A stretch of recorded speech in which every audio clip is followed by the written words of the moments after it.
Hey writers, you're listening to the Kobo Writing Life podcast, where we bring you insights and inspiration for growing your self-publishing business. I'm your host, Stephanie McGrath, and the Publisher Operations Specialist here at Kobo Writing Life. I'm Joni DePlacido, your co-host, and I work on the business team at Kobo Writing Life.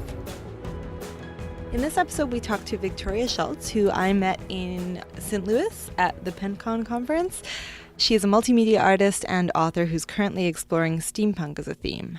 So we talked to her to learn a bit more about what steampunk actually is, and she also talked to us about how her work as a multimedia artist has influenced her marketing when she tries to promote her books online. And we kind of learned more about how she takes photos to style shoots, which has been really interesting to hear more about. She makes book trailers, yeah. Yeah, so please keep listening. Well, thank you so much, Victoria, for chatting with us today. We're excited to speak to you. Oh, thank you for having me. I'm delighted to be here. Can you start by telling our listeners a little bit about yourself and about your writing career? Yeah, I've always been a little bit of a wild storyteller as a kid, especially. I used to tell some pretty wild tales. But I love like art and history in general, and especially Victorian things. So I really got into steampunk. Mm-hmm. And I worked in media like television and radio and advertising for about 30 years, and I kind of got burnt out during the recession. And so about 10 years ago, I started putting those tales down to paper. And steampunk was just starting to get, coined as a phrase. I was into it. I didn't know what it was. But it finally had a name and people were starting to write it. So I started writing steampunk, and I really enjoy it. I do it as a whole art form, which means I write it, I cosplay it, I do styling around it. I've gotten a lot of requests. We have a big con here in St. Louis. I just did PenCon, which was here. Mm-hmm. But we also have a big photography con that I have styled for photographers here. And I've done that like 4 or 5 years in a row. So I started getting requests to style. So I put together a lot of things from recycled items. So it all fits in really well together with my creative mind to put these stories together. And then I can put them to reality. People start dressing like the characters, and, I can be one of my characters for my cosplay. So I really enjoy it. And I also do historical fiction, and I've got a vampire short series. So it all came about when, the recession hit, like I said, and I just said, I'm done with kind of the corporate world. I'm going to be an artist and be happy. Can you tell us, for anyone that might not be familiar, what exactly is steampunk, or what is the definition? I would give the simplest definition. A lot of people give some 5-line definition. It's new. And you just go, wait a minute, this is really confusing. It's basically new Victorian science fiction. Anything in that steam era. Sometimes it leaks into like the early 1900s or Edwardian period, but mostly the reign of the Queen Victoria, American Civil War, and a little bit before that, and certainly the industrial period after that, and worldwide, whenever the sun didn't set on the British Empire is your Victorian historical period time. So it's just with a science fiction twist, things with gears and all that. So I just tell people it's new Victorian science fiction, essentially. That makes sense. That does simplify it. Mm-hmm. Yeah. Yeah. If you watched, it's been out there actually for a while. Of course, you talk about H.G. Wells and the Time Machine and things, those Victorian novels. And now you have new Victorian science fiction, which is really good. But you can even go back to the 1960s, the Wild Wild West TV show, which later got made into a movie, with Will Smith. So it's been out there for a while, and now it's just really picking up steam because people are just really, it's a nifty genre to get into. You can be super inventive with it. Yeah. You can do time travel. You can do airship travel and airship pirates, or you can be on the ground and do things with trains and the Underground Railroad, and you can do alternate history. Like, one of my books, A Long Reign, is what if Queen Victoria lived to be over 100 and she overtook America and Canada during the American Civil War, so then everybody was a slave to the monarchy, so you can do those kind of fun things and make fun twists with it. Does this require a lot of research? Do you spend a lot of time researching? I do, and again, it's fiction, so you can twist it however you want, but I do a lot of research when it comes to certain historical events. But from that little research time, I get some great ideas. I know another writer who does particularly St. Louis history, and he just told me this coolest thing, and it's going to end up in one of my books, about a rare sparrow that was released in a closed Victorian park. And I'm going to make those sparrows mechanical birds that fight the weather. So, yeah, I do a lot of interesting research. I hit the library, but I also work for two great Victorian historical cultural institutions here in St. Louis. So I get fed culturally all the time. Yeah, you were telling me that you work at the museum in St. Louis, correct? Yes, I work for the Campbell House Museum, and it's not related to Campbell's soup. This gentleman was started out in the fur trade business. He came over from County Tyrone, Ireland. And if you've ever seen the movie The Revenant, he lived that life for about in his 20s, for about 10 years, trading and then building. And he amassed a huge fortune just doing multiple things after that, because you know, the Wild West was then really the Wild West. So everybody was expanding, and he had already invested really well into that. And then I also worked for the Missouri Botanical Gardens, and that was started by a gentleman, Henry Shaw. And Shaw and Campbell were actually contemporaries, good friends that knew each other. And Shaw created this vast preserve of gardening, and he modeled his gardens after the Kew Gardens in England, and has a lot of attachment there. So between those two gentlemen and their families and the things that they created, they're wonderful institutions to work for. And I have access to a lot of historical documents and things that really help with my research and my ideas. That's great. Yeah, I can imagine. That's a really, really cool Nice resource to have. Yeah. It is. I mean, I live on the Campbell House Museum grounds, so I live in the carriage house. It's amazing. I'm actually in it right now, and I'm looking around like, I can't believe I'm living this life right now. It's awesome. That's so nice. Yeah. So since steampunk can kind of cover any genre or any topic or any theme, is that the reason why you kind of decided to go with self-publishing? Yeah, self-publishing gives me a lot of freedom. When I first started, I did query two agents and one of the sub-publishers of like one of the larger houses, and I found people wanted to paint me in a corner. And I'm crazy creative. Like, I have just some of the wildest ideas. One of my biggest compliments I got in one of my books is, boy, it's weird. And I'm like, yes, that would be different, you know? So self-publishing has allowed me to branch out and reach people I don't think I would get if I was painted into a corner. I really enjoy having that autonomy to, hey, you know, it's gonna take maybe another 30 days for me to create this, or on the opposite end, this is ready now. I can publish now. I don't have to wait for anybody. You know, I've had it edited and proofed to my best ability, or I've hired somebody. So now I'm ready to go, and I can throw it out there, or I can do my pre-order and get some people interested in my book and put it out there whenever I want. So it gives me a lot of freedom, and that's one reason I love to self-publish. Definitely. So what is your writing process like? I would say I get ideas, and they come to me all the time. My brain never stops. I do sleep really well. Some things come to me in dreams, which are really funny. Or like I said, I come across some fun historical tidbits.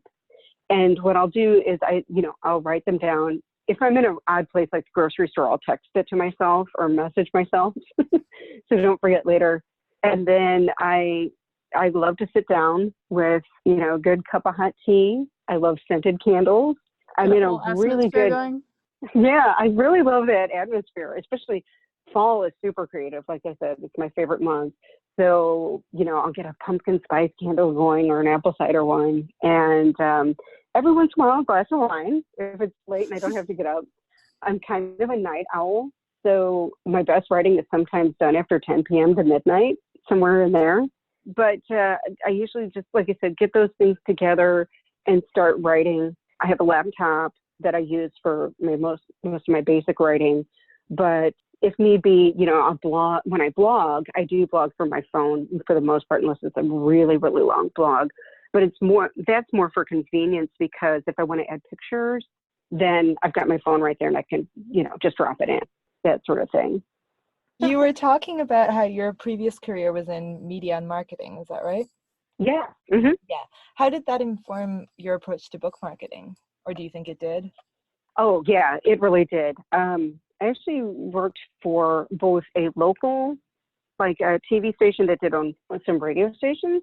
Mm-hmm. And then I went to a huge conglomerate, really, really, really big. And I burned out on that really quickly. But what it did help me with is I could see the whole industry going from, old school, expensive, it's going to take time to create this stuff, to digital and fast and quick. And to see, even in, like I said, I've been writing seriously probably for over 10 years now. Now it's like 12. Gosh, time flies. But I could see media changing and how quickly you could get things out. And you could do it inexpensively too. And if you want to invest a little time on your own, and you can hire people that'll help you, but seeing that, having that media background helped me determine, self-publishing is the route I want to go. And it's going to be a lot easier for me to do this and to do it expensively, especially if you don't have a budget. I mean, I had to work a day job in order to write. And now it's like, oh, I'm down to a part-time job that I love and it feeds me to write. So I can do all these things. But yeah, it's definitely having that marketing experience and seeing what's coming up. I know one of my marketing classes I took, I did not finish my master's, but I started it in marketing and PR. We talked about early adapters, and we are becoming a big society of early adapters now, especially millennials, but I'm more of a Gen Xer. But you still have people that are early adapters. They want the latest item. They want the latest tech. And they want to be able to pick up things, audio, visual, what app is new, what's coming out. And if you can get your things on those platforms and get ahead of the crowd, it really builds your audience really well. So it definitely had an influence on how I'm publishing and how I advertise. Yeah, that was something that I found really interesting when we chatted, that you do a lot of artwork and you make a lot of your own covers, right? And do photo shoots. Yes. And you want me to expand on that? Yeah, I want to hear more about the photo shoots. Yes. Okay. So everybody is like, you do this with your phone? And I'm like, yep, I do most of it. Yeah, with my iPhone. I used to be old school. I used to have an old 35 millimeter camera, even before digital, with film and all that, and then I had a digital camera, and now I don't even use that anymore. I use my phone. So I just try and get one with good storage. Yeah. So you're plenty, and what it allows you to do is shoot as much as you want without, having to worry about, I've got to take film later, or, and again, you've got to watch your storage, but I overshoot, but I shoot very quickly. I get models. That's, for people that are interested in shooting their own covers or book trailers.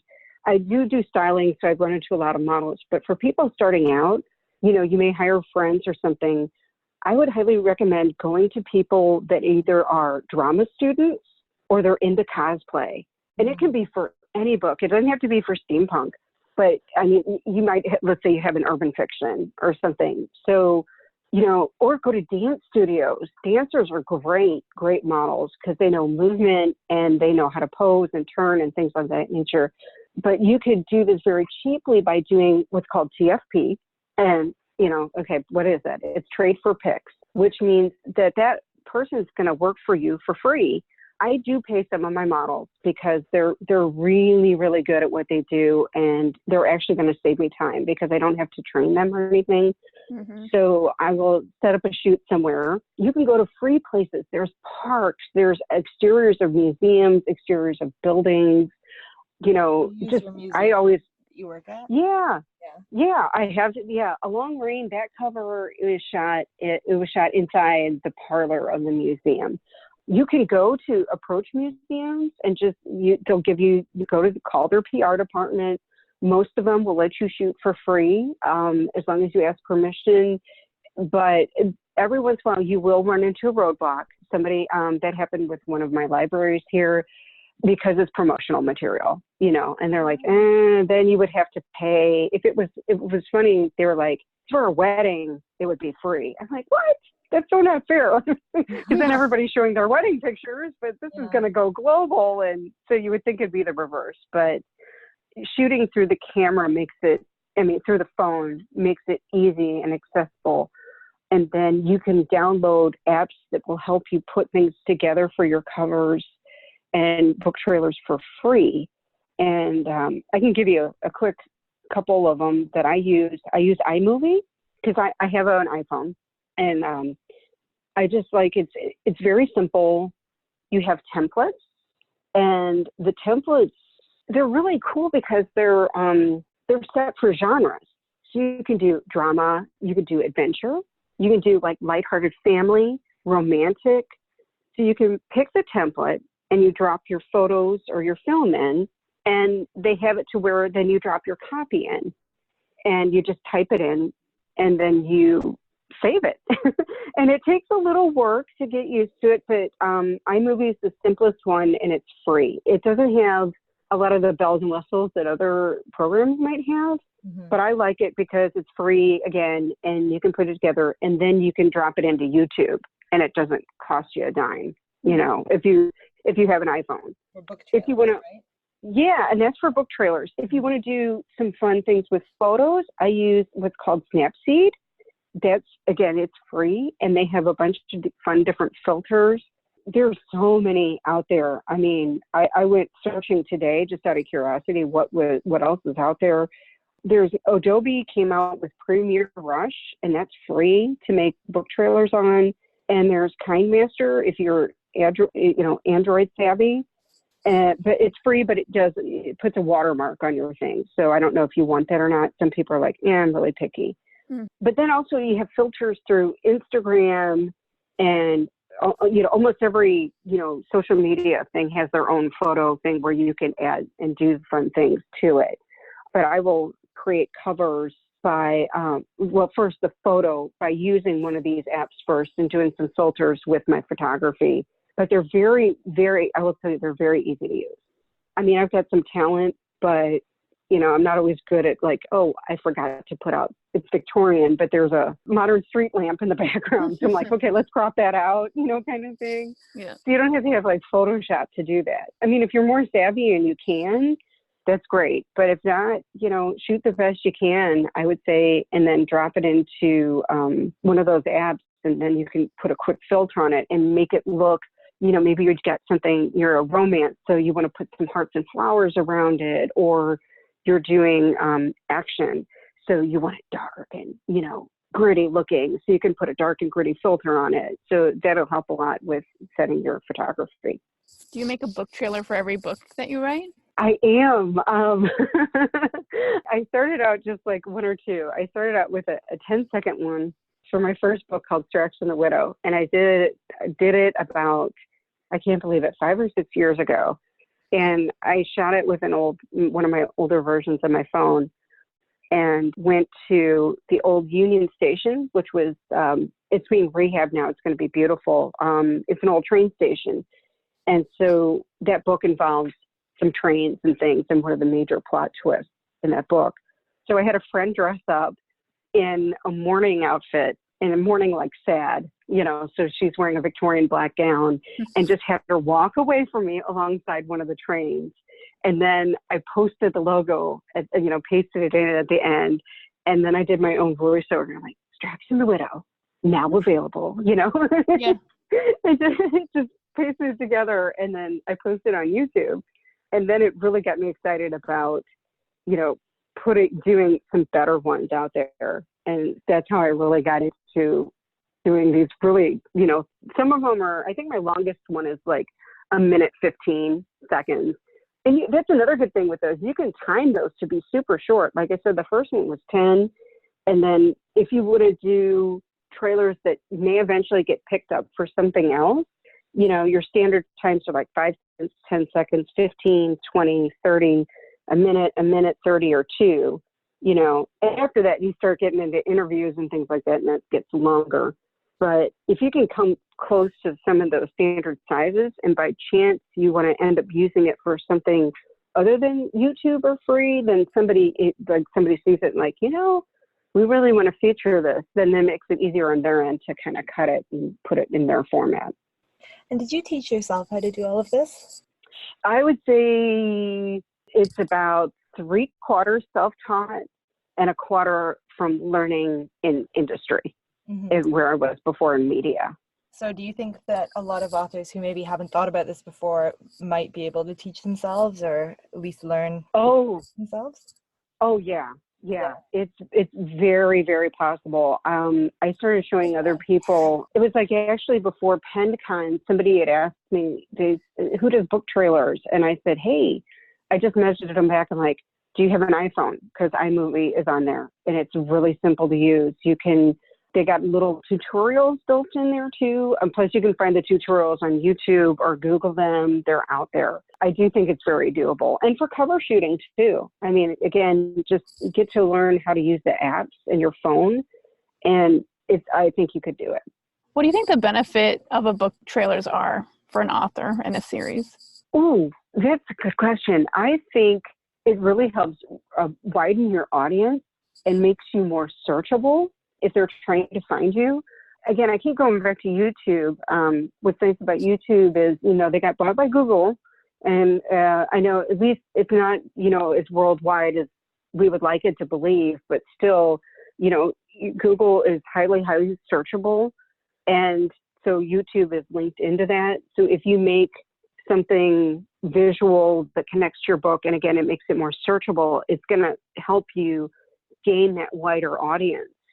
I would say the other thing is too, you can put it, once you've made your video, if you put it on YouTube or another video outlet of, let's say you do TikTok, which is short, you can share that over all your social media platforms. So, and organic reach being killed, when that happened, what was that, like 2013, 14, they started killing organic reach. It really hurt a lot of people in just trying to get the word out about their books for free. But anything you have with a book trailer that you can post anywhere in your social media gets people excited, especially if you can do even a good one. Even if it's only 10 or 15 seconds, people are like, I wonder what that's about. And they can click on that information below, and you can put your links to where your books are at. Definitely. Yeah, I love it.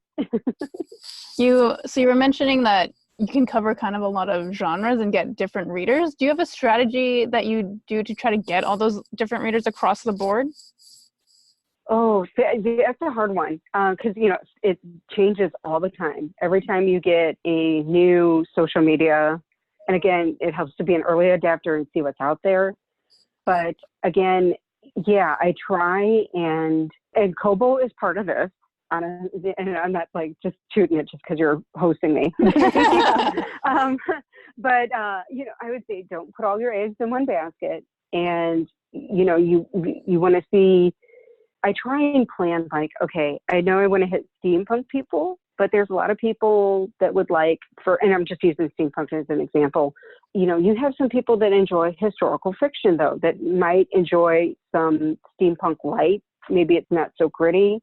Or maybe they do like it because it's gritty, because they like a good gritty Victorian mystery. So they may like some of your steampunk. So you kind of have to, you look at like your target market maybe being steampunk, but what outside of steampunk might people like? And to do that, you need to have a broader reach. I started finding that people were reading my blog, were coming from, I put out a book called The Key Show, which was my kind of genre is blending of anime, a little bit of that Korean Asian influence with steampunk.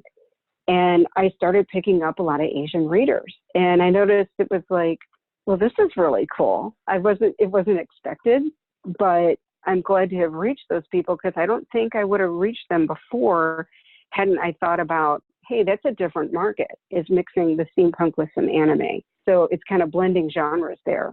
So I do try and take that marketing approach of like, who's out there that might be interested? And some of it's romance readers too. Romance is huge, and people some people poo-poo it, but there are definitely elements of romance in my books. Some of my steampunk gets kind of dark and pretty gritty, and some of the vampires do as well.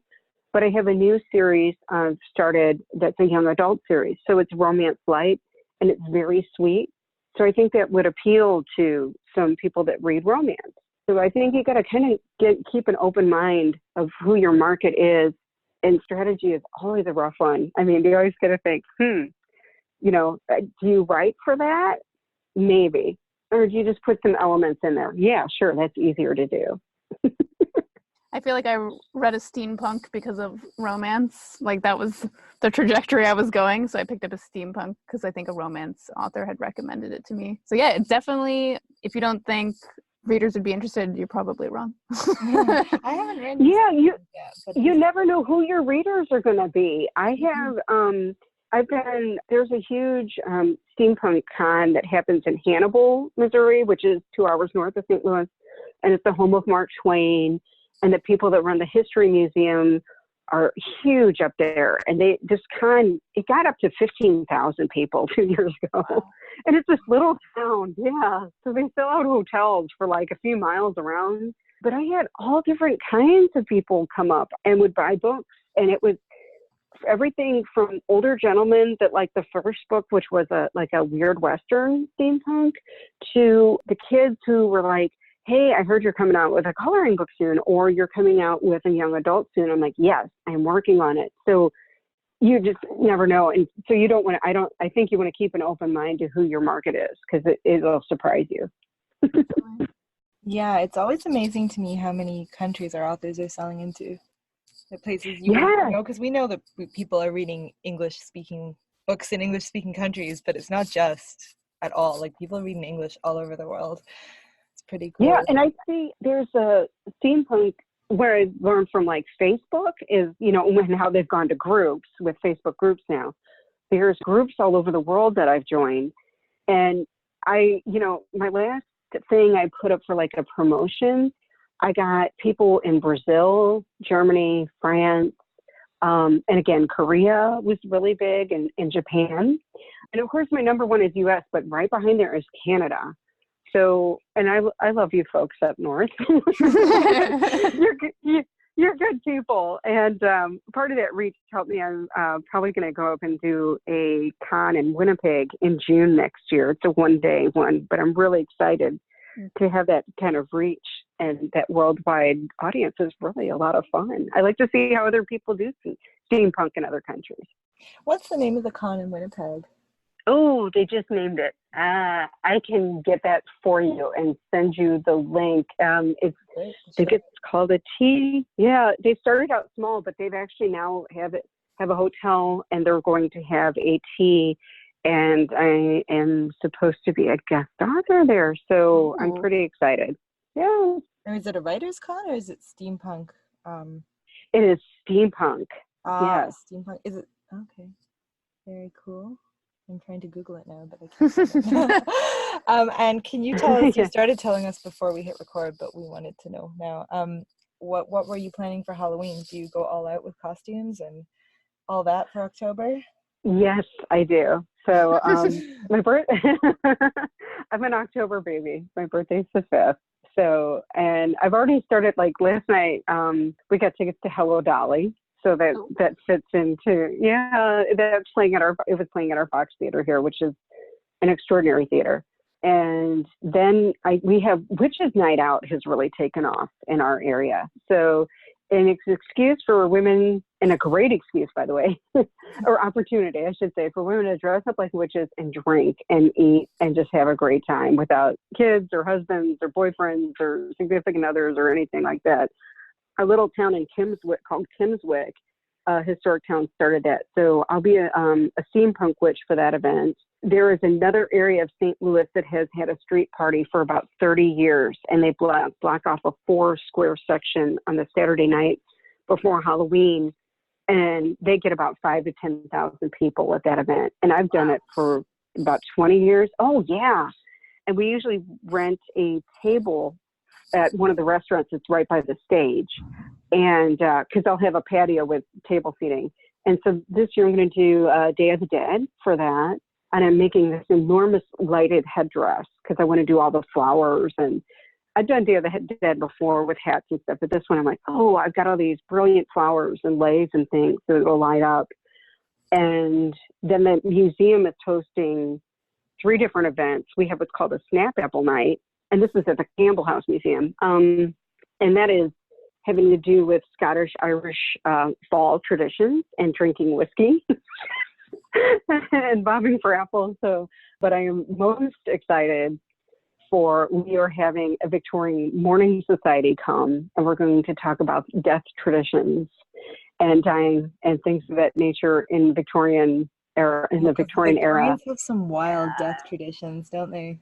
Yes, they're going to bring in leeches.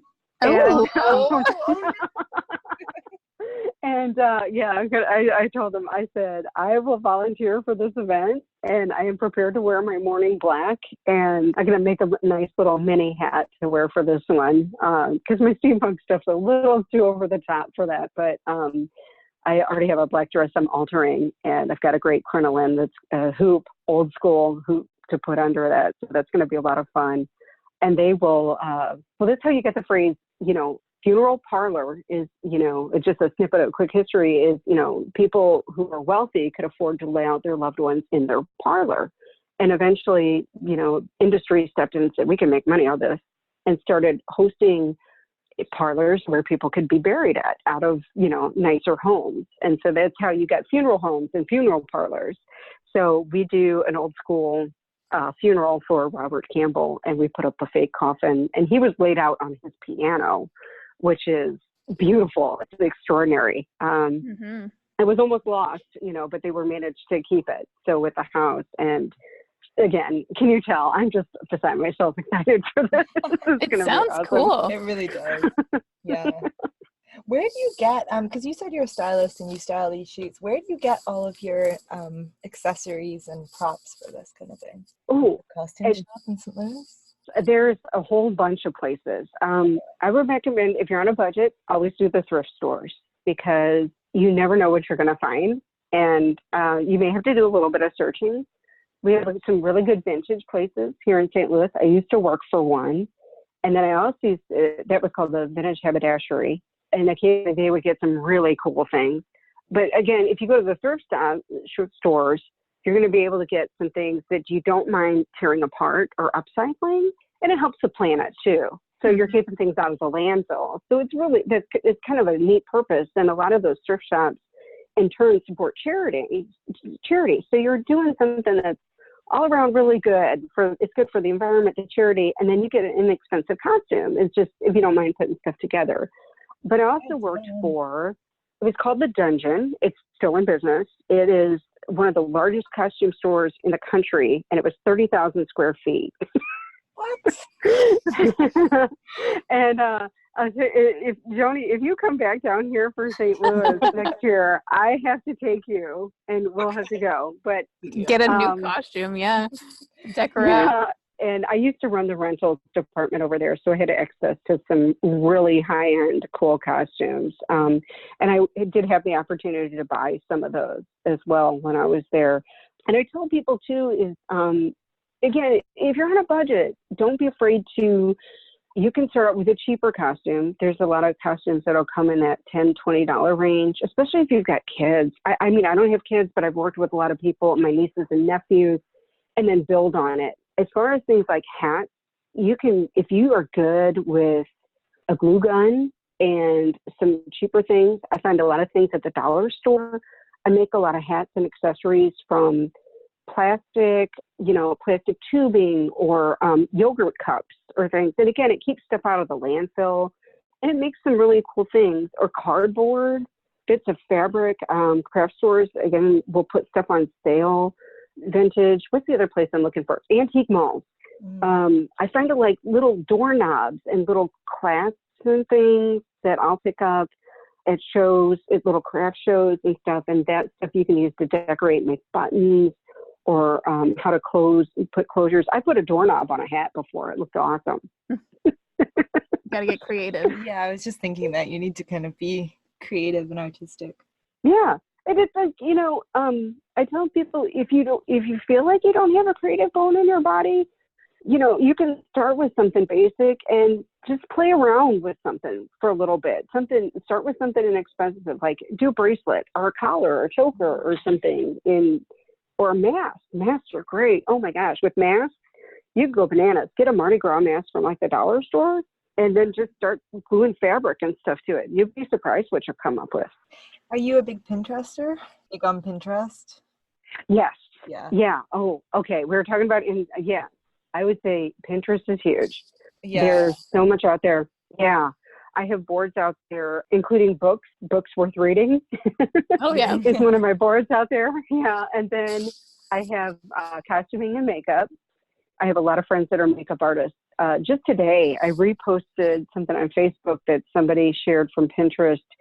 It was all eye makeup for Halloween. And there was like mini pumpkins and hats and bats and things around the eyes, and it was just amazing. And that was kind of even out of my league, but I thought, wow. I mean, even if you could put some, glue little bats on your face, or you could put some gears if you want to do steampunk, or hearts if you wanted to be Cupid, or some feathers if you were going to be an angel. I mean, there were some great ideas, but I love Pinterest is a great place to find inspiration.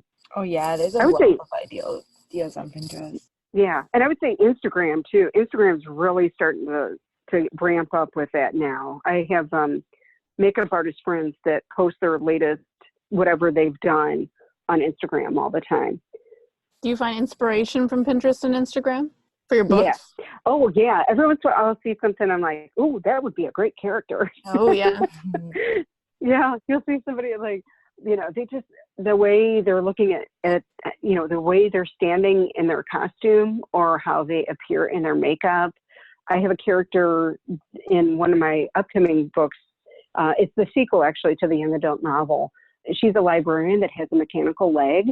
And I saw somebody wearing some really cool tights on Pinterest, and they were, they had mechanicals on it. And I was like, oh, this would be so good. And her backstory is going to be that she fell in love with a spy from, their opposition. My group's called the Society, and they're the heroes, and the Mass is the evil group.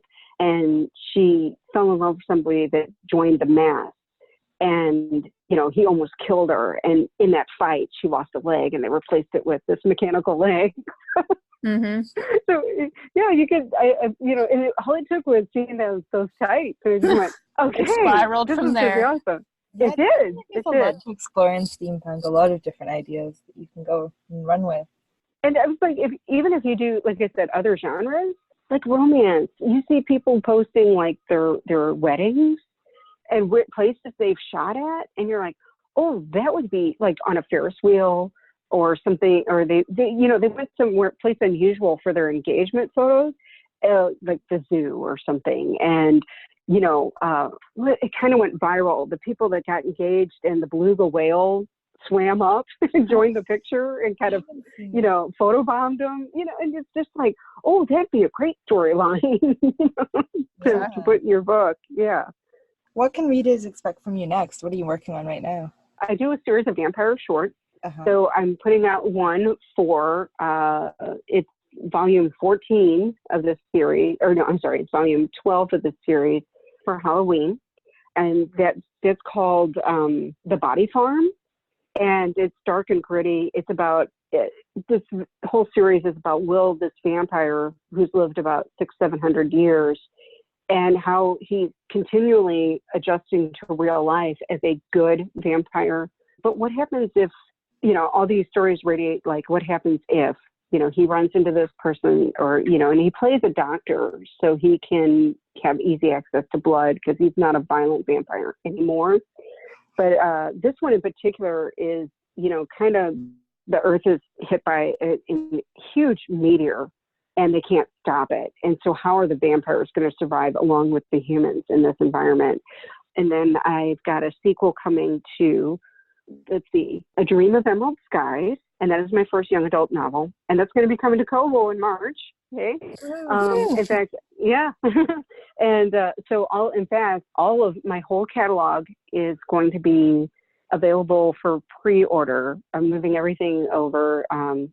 Thank you for having me too. I'm so excited to be on Kobo. Everything will be coming by late November.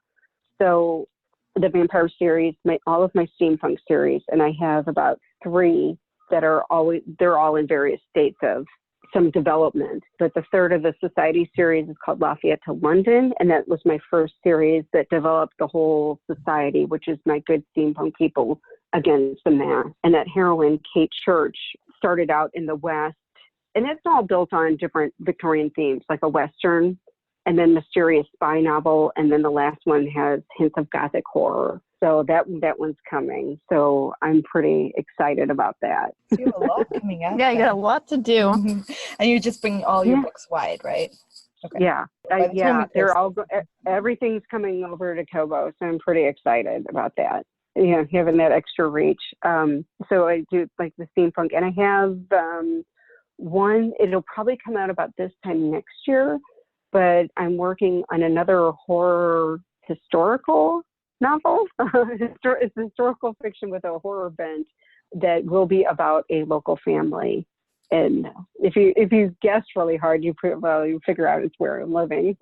No, right now. But they're good goes. I hear some interaction here. It's been interesting, but I've got that coming out next year. But like I said, my Steampunk and Vampire series, and I have one good historical novel again with a horror event called The Brown Lady, and those are all coming really soon. It'll be about a month, maybe a month and a half. Awesome. Well, we'll share your link to your author or your link to your books on Kobo when we post this. That's awesome. Thank you so much for talking to us. Did you have anything else that you think we missed out that you wanted to talk about? Let's see. I was trying to think any way it could help people. YouTube, search. You can always email us. We can add things to the article when we post it. Yeah, definitely. Or if you have ideas about people interested in steampunk, some good reads you recommend? Yeah, Mortal Engines came out, and they made a movie, and I know that didn't do as well as people hope, but that's a great read. If you like something with a little bite, but it's kind of funny, Gail Carriger's books, the Parasol Protectorate series is good. For kids, what was the movie that just came out? And I read that once. Hey, it's okay. I'm trying to cover all bases. I can't remember that. Maybe I'll send it to you. Yeah, we'll include it. Hugo. Hugo was so good. I really liked it. Yeah, one of the few kids seen recently. That's really good for people for the kids with Hugo. And if you like the Weird West or the just really weird China Melville, I'm not sure if I'm saying his last name right. It's spelled like Mien something. I can send you that link. He writes really dark post-apocalyptic stuff. I mean, like there's this giant snail or millipede that's the size of a football field, and his stuff is and he's a professor too. I mean, he teaches. He's from Great Britain. I wouldn't say he's Scottish, for Joni there. Yeah, and he looks like, I don't know if you're familiar with Midnight Oil, the band from Australia. He looks like the lead singer of that band. Maybe it's his double identity. Yeah. That's a great list. Yeah, we'll definitely pull those and list them. Very cool. Thank you. Yeah, thank you so much. Calling all audiobook lovers. For the month of December, we have an audiobook holiday romance sale. So all audiobooks in the sale are $6.99 or less, and you can go to kobo.com/holidayromance to save.